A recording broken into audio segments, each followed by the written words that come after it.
Okay, good morning, Miss Amy. How are you today? I'm so good. Glad to be here. Thank you for being here. I'm so excited to learn more about you.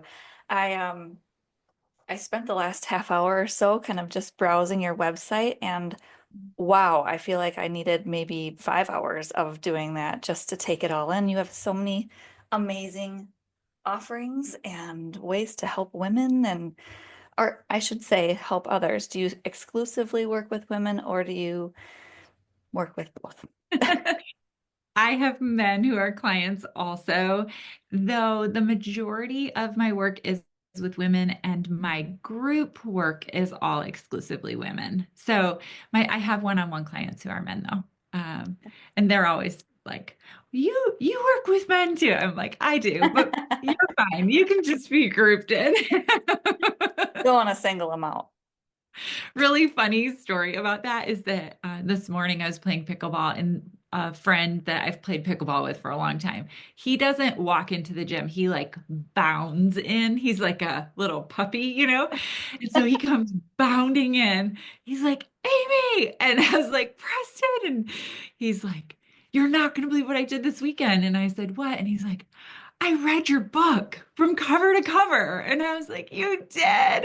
Anyhow, I was so honored, but he said, I don't know why it says for women on the cover because it was so good for me too. I'm like, well, you could come in. You're welcome. Oh, well, that's so awesome. So, anyhow, really funny. It just happened. So, it's kind of giggling. Yeah. So, well, let's get right into it. Tell me about Yeah. your book. Mm.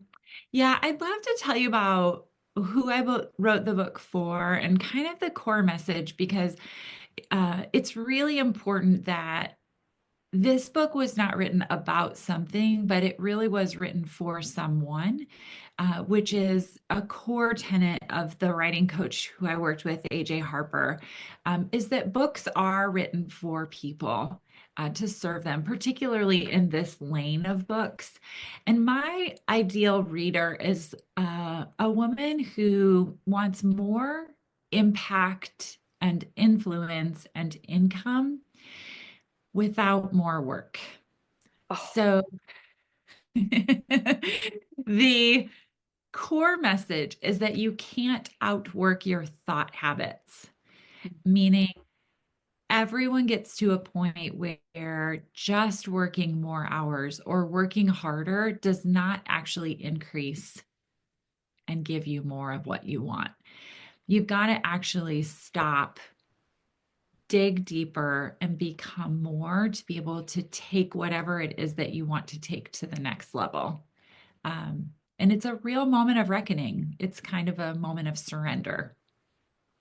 oh, that hit right here. I mean, Mm, um, working more efficiently, especially as a woman, is so important. Most of us have many different roles that we're playing all the time, and so who doesn't want to work less and be more effective?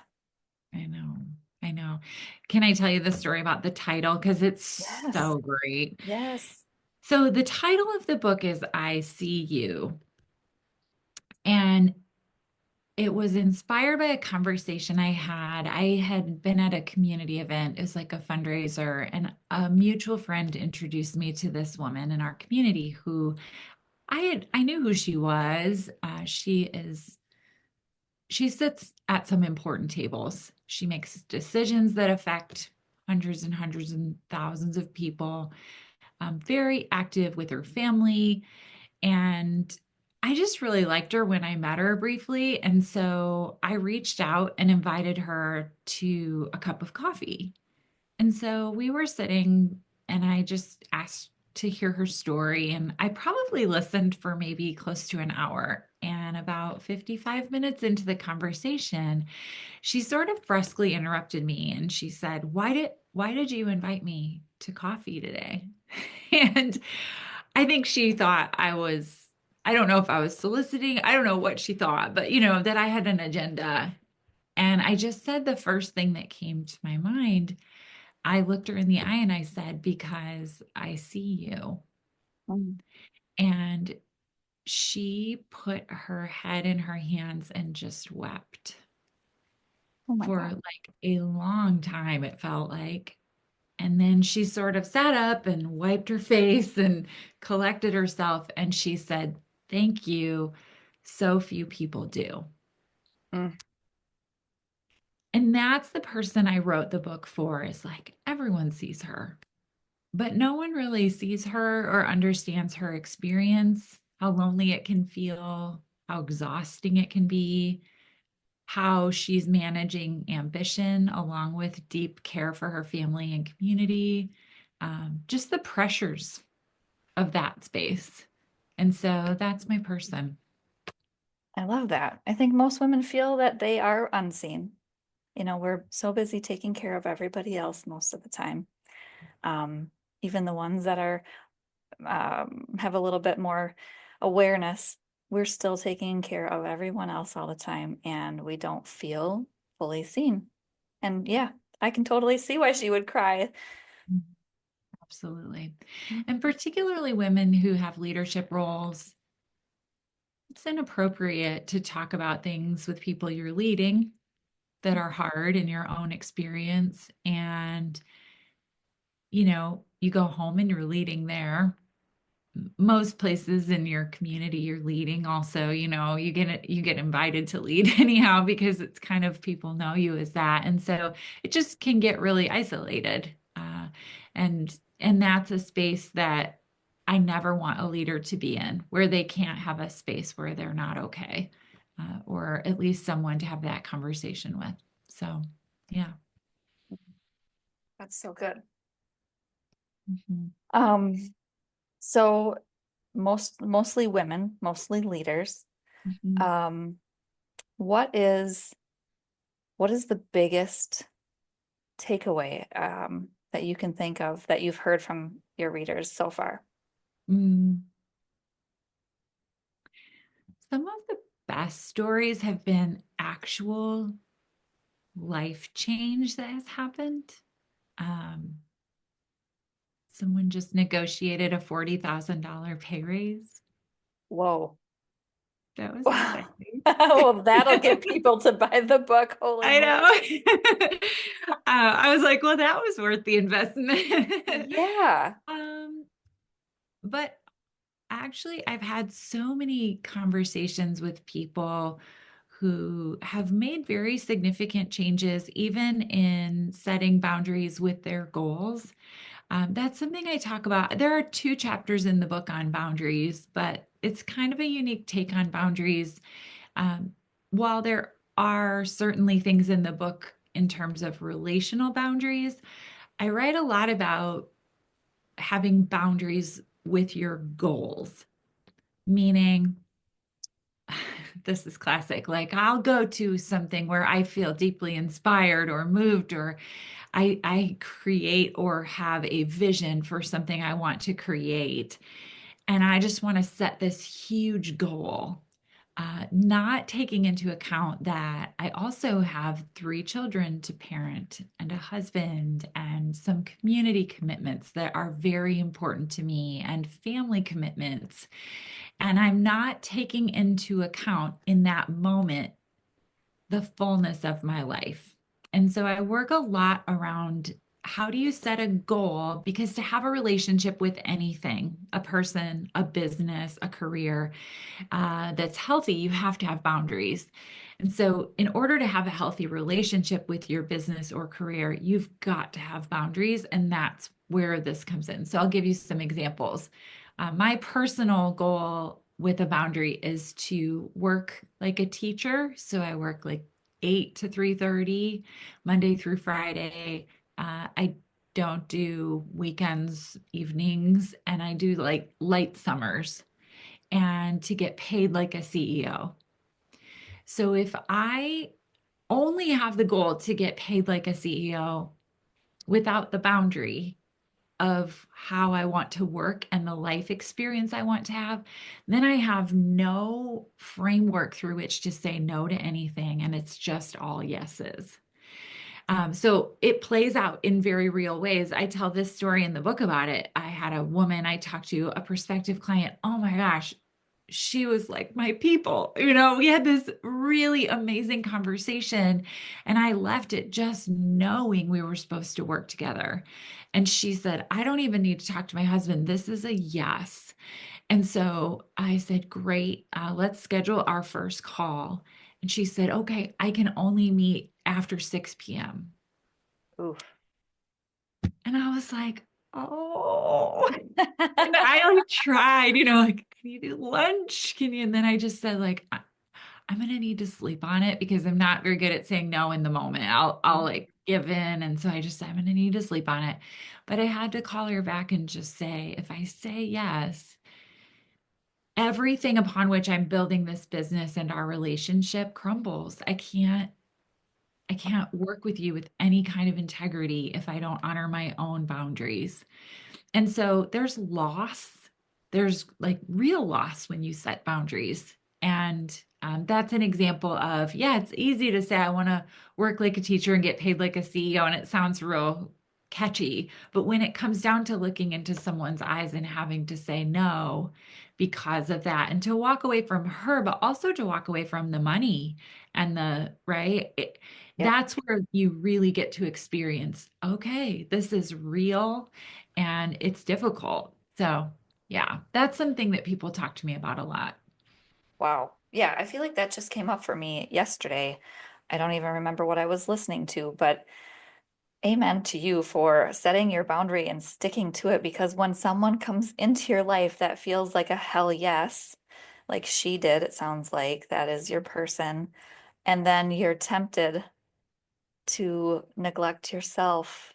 Oh, that's so hard. It's I've so been there so hard. many times. But think about, we do the same thing when we allow family members to act in ways that we don't want them to in our homes, or when we um, say yes to a volunteer opportunity that we really don't want to do. I mean, basically, we're prioritizing the needs of others over our own. And when you do that for long enough and you're not the sun in your own solar system, it's dangerous because you start to get whipped around other people's planets. I mean, Yeah. you get spinning because what's the compass? And I would also say that sometimes the boundaries aren't as rigid. I mean, if I had someone say, could you come speak at our event? And it was a really great opportunity and it was at 6 p.m. I'm not going to say no. But this was like an engagement that would be week after week. And I knew I would be resentful if I said yes. I knew that once I got into it, I would not want to meet with her at 6 p.m. when everybody in my house is out there eating, or I need to be going to a game, or, I just, Yep. so I think there's also a flexibility to boundaries. It's not rigid, but it is protective. It's really Mhm. important. Well, and if you hold your boundaries, I feel like that would prevent the whack-a-mole that tends to happen. Yep. I feel like in my past, and I still struggle with it a little bit, is I'm doing really great with my family life, and then the business life is suffering, or vice versa. And it usually comes down to not holding a boundary and abandoning myself. It's so true. Yep. Yeah. Well, perfect timing for this conversation because like that just came up for me the other day. So, Good. so wild.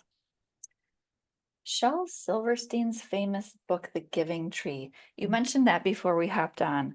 Can you tell me a little bit about that? I'm not Yeah. familiar. Yeah. This is in the chapter of the book called Stop Giving So Much. And there's this children's book. It's called The Giving Tree. And it's really famous.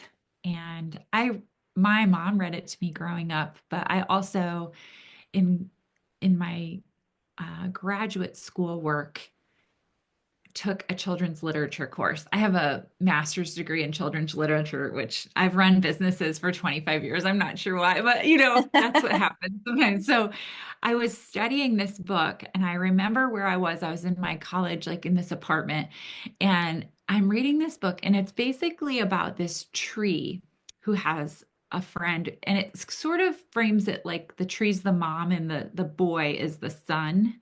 That's the relationship. And so when the boy is little, he plays under her branches and he's the king of the jungle and he makes a crown with her leaves and he eats her apples, and it's this playful relationship. But as he gets older, he keeps coming back for more from the tree, and he cuts her branches off to build a home, and eventually he cuts down her trunk to build a boat and sail around the world. And then at the end, he comes back and he's an old man and he sits down on the stump because that's all that's left of the tree. And the book says, and I quote, and the tree was happy. Mhm. And I remember in this apartment, and again, this book is celebrated and people think it's this great example of giving. And I remember thinking, really? The tree was happy? Like the tree's not a tree. The tree is just a stump. And because the tree is female, it's even more interesting that we just absorb that story so easily and celebrate it so easily. This complete self-sacrifice of the female character. And again, some people think the story is actually about people take and the earth, like our relationship with the world, which could be, I have no idea what he meant, but in most cases, people see it as a mother-son relationship. Mhm. And I just remember thinking and really asking myself, what is the acceptable, healthy way to give? And I think in this example, we can give from the fruit of our branches that can be replenished. If the leaves fall off and someone uses them for something and they grow back, that's fine. But at the point where you're giving, where you are literally harming yourself for the sake of giving to someone else, I think we have to call time out and start to examine some of our narratives around that, particularly as women. Mhm. And because we're talking before the holidays, I think it's especially meaningful this time of year where I really would challenge all of us to just evaluate like, is it do I need to do this out of obligation or I'm doing this because I want to? Am I doing this? Am I doing this and then being resentful? Whatever this is, baking the cookies, hanging the Christmas lights, wrapping the presents a certain way, going to a certain family function. What is the acceptable gauge for giving? And I think that slide needs to be shifted a little bit more to take into account caring for ourselves. Oh, for sure. Yeah. It becomes self-sacrifice and um if you're not taking care of yourself, you can't really take care of anybody else. So when we're Yeah, resentful, that is really toxic and it's felt no matter how good you think you are at hiding it. yeah. And interesting, if you really want to know everywhere in your life that you need boundaries or better boundaries, um, do what I call in the book a resentment audit, Mm. which is just in your phone, open a note and put resentment at the top. And throughout your days for about 2 weeks, whenever you feel the feeling of resentment, just write it down and just observe where it is that you're feeling that feeling. And every time you feel it, I want you to imagine there's a neon sign over your head with an arrow pointing down that says missing boundary. Ooh. So when I'm feeling resentful, my most funny example of resentment is always like the I'm in the kitchen washing the dishes and then my husband is on the couch watching, Yeah. right? And I'm sort of in there like banging around extra loud, right? I Thinking did he should this last notice, night. you know, instead of just saying, hey, I need help with the dishes. And he would just be like, okay, he would get up. He's not like a jerk. He'd be like, okay, yeah, sure. But I can't be stewing and resentful if I'm not being clear. Hmm. And then if someone is harming me, I can't be resentful if I'm allowing them to, if I'm continuing to put myself in their space. That's a beautiful way to put it. You can't be resentful if you're allowing someone to do, yeah, Yeah. and you're not asking for that help.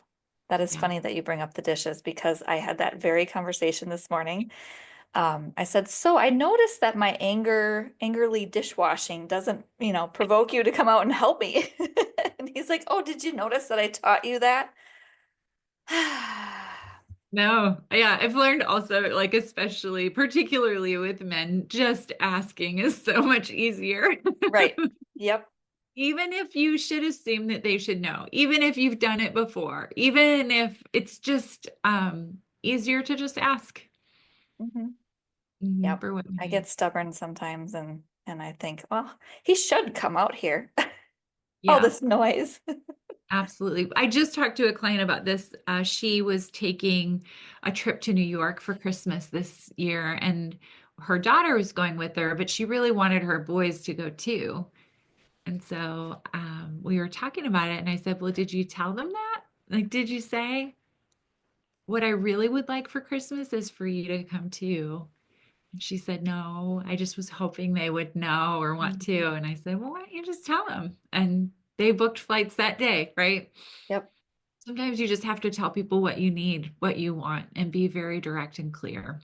Well, and sometimes, most times, I feel like the solution is so much easier than we think it is.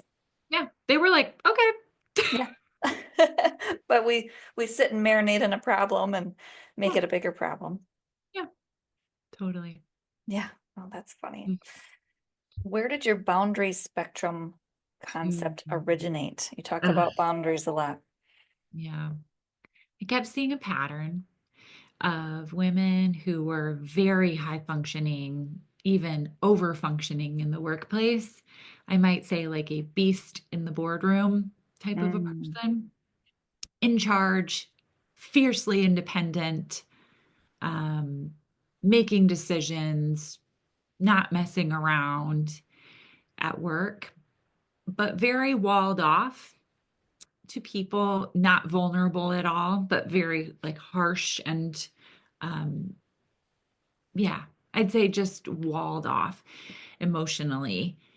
And then they would go home and I saw they were in a relationship of some sort, whether it be romantic or a family relationship or with a child, where they were like a complete doormat, Oh, yeah. just allowing themselves to be mistreated in so many ways. And I saw this so many times that I started to realize there's this spectrum I call the boundary spectrum. And on one end are high, thick walls where nobody's getting in. I'm taking care of everything myself. I don't need anyone. No one really knows me, or few people know me, because they learned at some point that vulnerability equals pain, right? So you're walled off. And then over on the other end is this no boundaries. Anything is allowed in, just free for all of any kind of treatment of me is allowed. And if you can imagine that line with the two extremes on either end, in the middle would be boundaries, where you're allowing the good in, but keeping the bad out. And what I realize is if you take the two ends of the line and you sort of bring them together at the top, it creates a circle. And the experience of people who live with thick walls is the same experience of people who live with no boundaries or Oh, lackluster boundaries. And so it's very lonely, it's very powerless. Um, it's very much about control or not control, but the experience of it is the same. And there's a lot of feelings of resentment in both cases. And so just really recognizing, oh, there's a connection there. And the answer is this in between place of clarity, of sometimes eliminating people from your life that are mistreating you. The most accurate way to love someone who mistreats you is to stop letting them mistreat you. yes. Mm, Um, love that.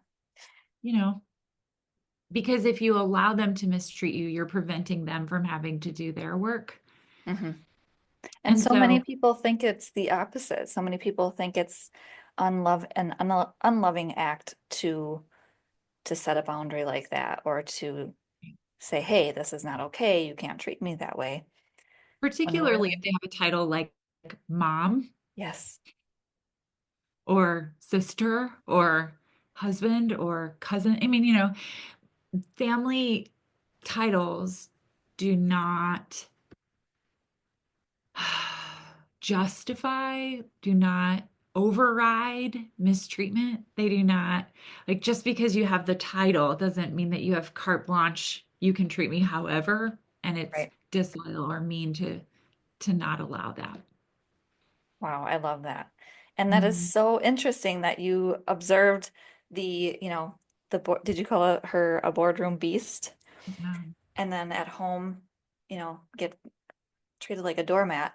So many people came to mind when you said that Um, I'm always shocked by that. Like how can you be so completely polar opposite? But it makes sense. You can't keep that up.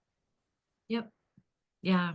And even at work, if you're that way, there's no emotional availability to anyone, right? You're not, because you can't let anyone in or you might get hurt. Right. So it's just, yeah, yeah, it's an interesting thing. I've watched it so many times. Hmm, that's crazy cool. Mhm. What other core messages are in the book? I talk a lot about unpaid labor.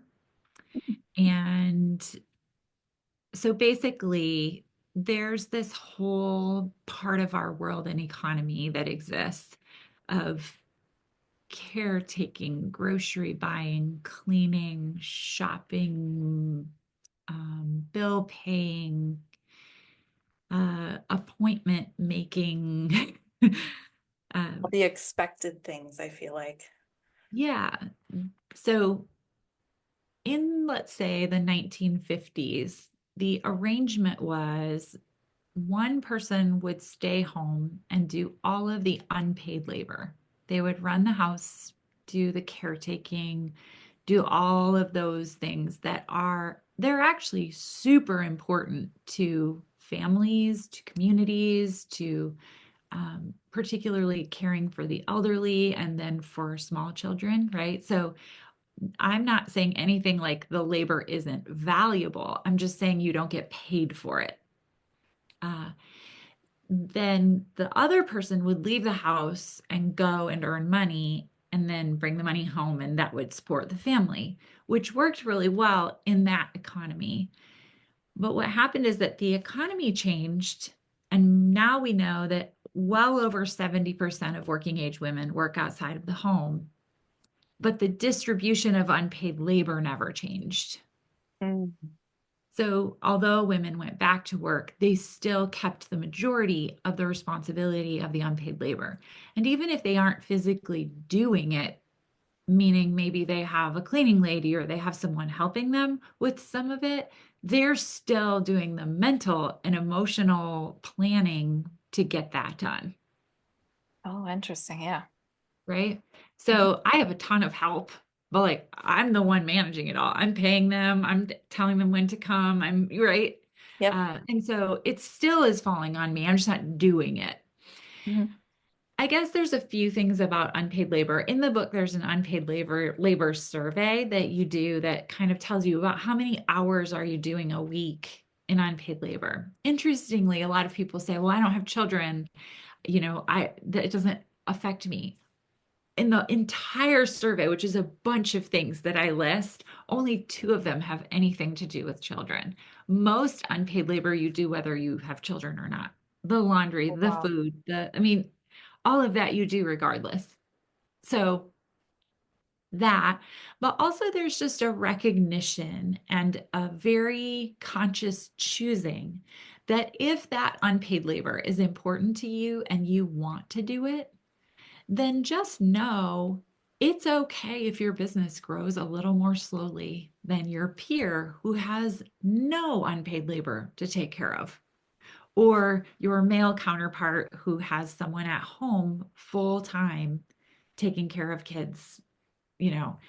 Um, And I think there's something very real about, I did this, I looked at in our community, like all of the top leadership roles, CEOs of major companies, hospitals, um, superintendents of schools, principals, pastor, like all these, like the top of the heap.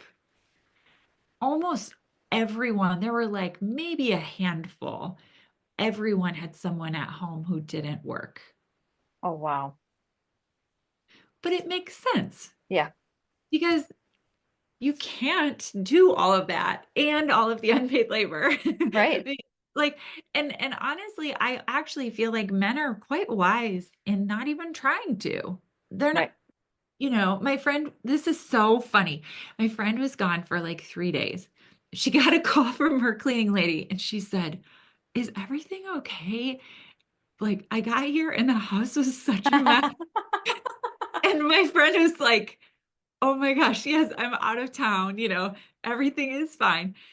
And then she talked to her husband and he was like, "Oh yeah, like you're gone. I'm not, we're just getting by." And he's the sweetest guy. Like he's just not even going to try to do all of that and work all day. hmm That would be so crazy. But women, we do that all the time. We do it We all clean every before the day, cleaning lady comes. every day. Yeah, Yeah. And so there's just this recognition and a very real conversation around unpaid labor that's important. And I think just it makes people feel better, at least just talking about it and saying, yeah, that you're right. It does take a lot. And there's a reason why I wrote this book like in the last 3 years. And that's because two of my three kids are in college. yeah, Like I finally have the bandwidth, right, to yep, do these creative. So I guess what I'm saying is I don't regret waiting to do it until then, right? right. But don't beat yourself up and think, oh, I should have already gotten this done or done that or whatever. If you also were doing all of this important unpaid labor and you were choosing to do that, and if you are a person who like that is your heartbeat to do the unpaid labor and you have someone who provides enough income that you can, awesome. Like so great. It's just that the system, that system, really no longer exists. Like for Right. most people, you cannot make enough money to support an entire family with just one income. It hmm would be, you'd have to make a lot of money, especially, well, it depends on where you live in the country, but in certain places, that's almost, Yeah, almost everywhere. yeah, Yeah. yep. Well, So, and we hold ourselves to the ideal, compare ourselves to the ideal instead of comparing ourselves to yesterday or yes, comparing ourselves. Yeah. And that's where you yeah, fall into that trap. But hmm yeah, hmm, so good. Um, I when I was on your website, I found thought habits, the survey. Can you yeah. tell us? I mean, I did a little research. I even took my own test. So I'm very curious to hear Well, what I you have can't to wait to say. look at your results. I know, I almost should have emailed it to you to be like, okay. Oh, I would love it. Okay, let me tell you, this is the work I do. So I wrote a book, but the actual work I do, I started a company on accident 8 years ago. I had worked in sales for over 2 decades and was leading a huge sales team and thought I was just going to. I worked with a coach who used an assessment tool called the Habit Finder. There is a curriculum that corresponds with this assessment. Okay. And when I worked with him using this tool, my business like quadrupled in size. It was absolutely astonishing. And so Your fast forward sales business or your business you my started on sales business, accident? business number one. Okay. So fast forward, I continued to have the same conversation with all of these women who were experiencing a lot of the same things. And I kept on having this, I don't know if you've ever had this happen where like it's in a book, it's on a podcast, everywhere you go, someone's saying, you really should get these people. I kept thinking if I could get these women together and I could they could know that their experience isn't just them because they would all talk to me about it, but they didn't know each other. Mm, Something magical could happen. And so I was speaking at an event in Salt Lake City. That coach that I'd worked with years before, we were still friends. I said, I'm going to be in town. He's like, I'll pick you up at the airport. We'll have dinner. And so we were just catching up. And I said, I keep having this feeling that I'm supposed to be working with these women and gathering them. And he said, well, on Monday, we're starting a training for the Habit Finder assessment and curriculum where you can learn how to, facilitate this. And when I tell you I'd never ever thought of that before that moment, like I wasn't like, I think I'll use the habit, it was the crazy. There's synchronicity. Yes. And so I went home and talked to Ryan and it was a yes. And so I thought I would just do it on the side. I would lead like a group or two. And it really took off. And so 8 years later, this is my full-time work. This tool, I work with people in the context of small groups and then in one-on-one engagements Okay. to identify the subconscious habits of thinking that are holding them back and to replace them with more healthy habits of thinking. All of this is happening at a level that you don't really know. And this assessment tool takes a picture of what's happening below the surface so you can see where you have risk of falling into certain habits of thinking and how it's impacting you. Um, And it was a so very short little quiz. Like I was like, oh, that's it? Did I miss a page? it's And then boom, wild. all of the Yes. information. And So yeah, you can wow. take it for free. It is on my website on amykemp.com. It just says take habit finder assessment and you get the results right away. It's like there's a 44-page PDF or you can just look at the results online and go through each of the 6 areas. And it's measuring this is really important. It's not personality or strengths or who you are at all. It is saying your brain has a groove that is deep and will tend to go in this direction if you have a lot of risk, if you're not really aware. Mm. So I love this tool because I can't change my personality. I love to know who I am, and those assessments are really helpful, but I can change my thoughts. Yes. Those are not like thoughts are just things. They are not me. Hmm. And yes, my brain gets into patterns because I'm hardwired to survive, but I can recreate new patterns. Hmm. And I love that feeling of empowerment. And it makes such a dramatic impact on your life when you do. Yeah. Change your thoughts, change your life. Totally. Um, Wayne Dyer. Is that a Wayne Dyer book, I I believe? think so. Yeah. Yeah.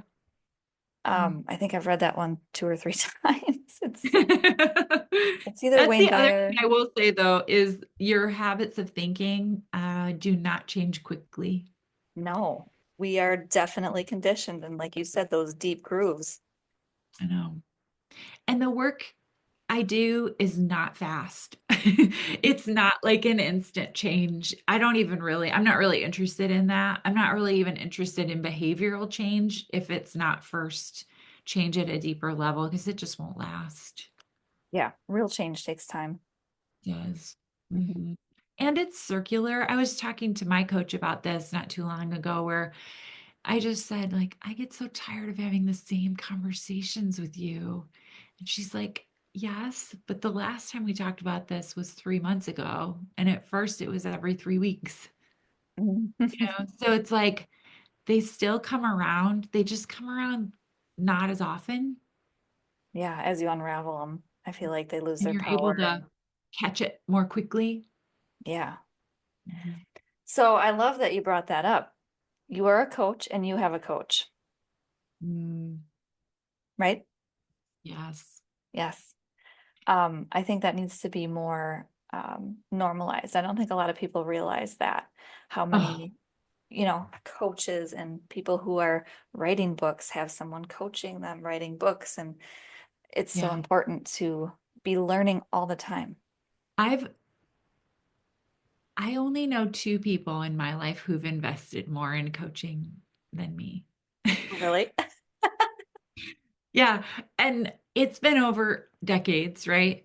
But I also know that I function best. I have a super busy mind and I need outlets and pressure releases, and I need space to process. And I also know that I hold space for people in some really sacred ways. And in order to do that, I have to be very grounded and stable and steady. And so that investment is critical to the success of my business, but also just for my emotional and mental health. Yeah. Yeah, I don't ever want anyone to apologize or justify or feel guilty about investing a significant percentage of your time and money in growing you. It'll be the fastest way to grow your business or career. I couldn't agree more. Yeah. I hired my first coach probably 2 years ago, maybe Mm. three. I'm really bad What at difference time. did it make? Oh my gosh, complete life changes. I am a totally different person than I was before. Mhm. It opened up so many new opportunities and interests for me. I know that it hasn't even begun to pay off. Mm. Where we live, though, it's not common to have a coach. It's growing more Oh, popular, I feel like, but yeah. wait, you cut out for a second there. Oh, I Now just you're saw it back. at my internet. No, it's okay. I asked you if it was scary to say yes to hire that first coach. Yes, absolutely scary. I started out with somebody that was kind of a an easy yes. Like Mhm. I felt it was easy for me to justify it. So I started my design business 4 years ago. And I don't know about you, but being an entrepreneur is definitely the it's such an Fastest way eye. to meet your unhealthy habits of thinking. Yes, thank you. That is the perfect definition. You can't run from yourself. You can't run from any of your stuff, right? So, um, I guess I got to a point where I wanted some help and wanted some backup. And so I hired a design coach because I have a design business. And that led into hiring someone that was more, actually, do you know who Kate Northrup is? I do. So do less, right? That's her Yeah. whole Yeah. basis, or it started out that way. Mhm. And, it definitely wasn't geared for a designer, but it was geared for an entrepreneur and female, obviously. So that led into just so much more. And Mhm. in turn, I've created the podcast. I'm working on creating coaching packages and doing retreats and all the things. So it's really cool how you got to take the little baby step that is the safe step first Yeah. and then see where it leads you. Mhm. Yeah. Hmm. Cool. That's awesome. Yeah. I noticed in your book you have a chapter called Can I Oh, Get a Little Woo Woo? Can you tell me a yeah. little bit about that? Mhm. Yes. So my clients are from all different faith backgrounds, I would say. I think I cover the gamut. And I have never found one of them, regardless of what they believe, that disagrees with five things. There are five things. One is there is a source of unlimited energy and abundance. Like there's a source. Mm. Two, we were created by this source. So, like, we came from that source. Three, we are still connected to that source. And then four, um, if we are open to it and there aren't blockages, the energy from that source can flow through us and our unique gifts and out into the world in very cool ways. And then five is when that happens, we feel most alive. Mm. And so, regardless of your faith background, I think everyone has experienced being in the presence of someone when that has happened. There's this really great video on YouTube that I write about in this chapter, and it is from The Greatest Showman, the movie. Yep. but it's when they're green lighting the movie. So if you go to YouTube and you just search, "This is me," and then it'll come up and it will say like it's a behind the scenes video. So Okay. basically, Kiala Settle is singing "This Is Me" for the first time in front of anyone. And she has this group of people that are like the background singers, but it's very casual. And she is very nervous. And Hugh Jackman is sitting there, and then like the producer. And then out here, where you can't see, are all of these people who are deciding whether they're going to give their money to get this movie off the ground. And so this is like a tryout, basically. And you watch her and she starts singing and it's not good. Like it doesn't sound that good. She's kind of off. She's very nervous. She's not even really like, she's not dressed up or anything.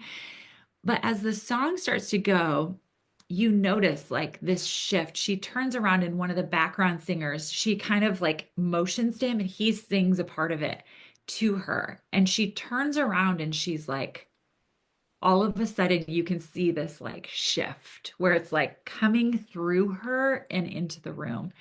And by the end, I've watched it. It's been watched like 90 million times. I've watched it at least a million of those.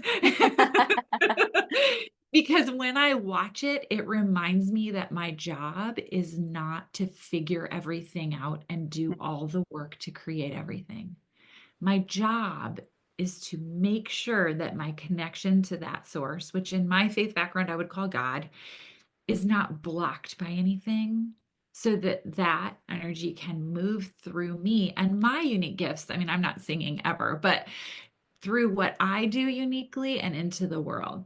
So I don't need to worry about all of the how to's and the figuring it all out and the what I need to worry about is my openness and my attention to so that like that energy can move through me and really have an impact.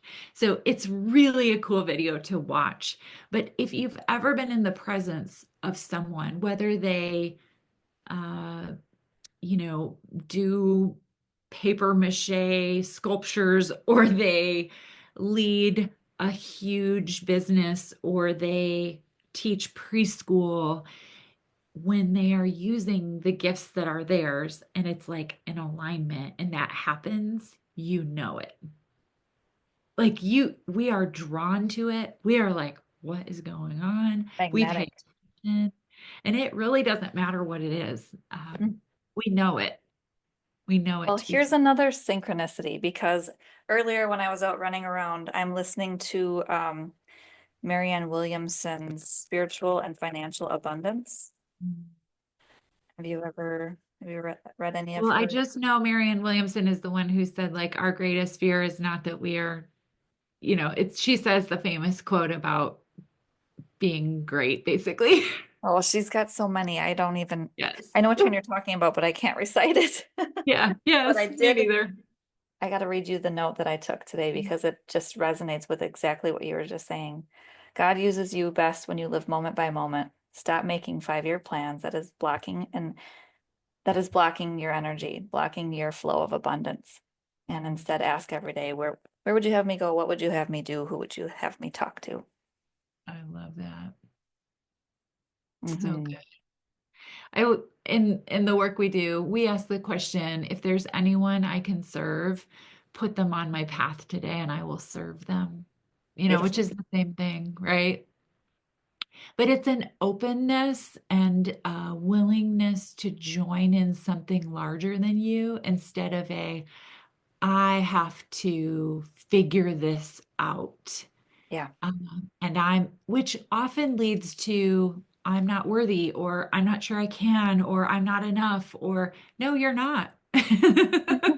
In fact, and that's okay. That's actually the point, right? You are like a musical instrument, and you were designed to have this move through you, and then you create your own unique sound.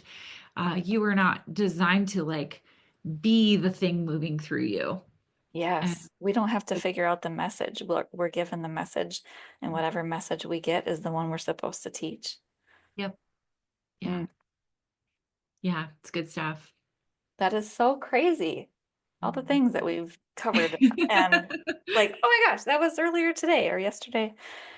Yes. Um, Yeah. just an example of, divine timing and synchronicities at in their finest. Yes. Well, amazing. I don't want to keep you too long. I know we have a hard stop here. Is there anything else that you want to share before we wrap up? I think my only message would be um, don't apologize and don't feel the need to justify investing in yourself. Mm. Uh, Take a step of faith. It will feel deeply scary, whether it be reading a book, listening to a podcast, hiring a coach, taking a class, going to a retreat, whatever the thing is that is in front of you, you'll know when it comes. Um, but don't apologize for it. And also, don't feel guilty or feel like you have to have earned it. Yes, that's beautiful. We're Mhm. so quick to pay for um, kids' sports and Oh, kids' activities, but when it comes to our own stuff, we struggle for some reason. totally. Yeah. Yep. Okay. That's so good. Tell everyone where they can find you, where they can pick up your book, and all the things. You can get the book anywhere you buy books. So Barnes and Noble, Amazon, anywhere, bookshop.org, anywhere that sells books, really. And I also recorded it on Audible. So it is my voice. If you're a listener of books, a lot of my readers are listeners. Women tend to like to put their AirPods in and do unpaid labor while they're So true. Mhm. So anyhow, if you would love to consume it that way, that's great. Also, I would invite you to take the Habit Finder. It is free and it is a snapshot of what's happening at a subconscious level in your mind. And you can find that at amykemp.com. It's easy, takes just a couple minutes, but I would invite you to do that as well. Yeah, I can testify to that. Very easy, very eye-opening. I should have done it yesterday, so I I could can't have wait like to see yours. researched it and asked you all the questions. It was very cool, very interesting.